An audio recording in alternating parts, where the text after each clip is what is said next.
My dear lovely audience, কুয়াশা পড়া সকালে আমি আপনাদের সাথে একটি মজার ভিডিও শেয়ার করব। বন্ধুরা দেখুন, এখানে এই মৎস্য শিকারী আমাদের এই বিলে এসেছে এবং এইখানে বিশাল বড় আকৃতির এই ছিপ দিয়ে তিনি শোল মাছ শিকার করতেছে।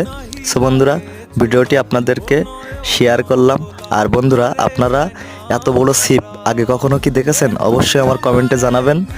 সো সবাই ভালো থাকবেন, সুস্থ থাকবেন। আর ভিডিওটি যদি ভালো লেগে থাকে অবশ্যই বেশি বেশি করে শেয়ার করে দিবেন। সকলকে ধন্যবাদ।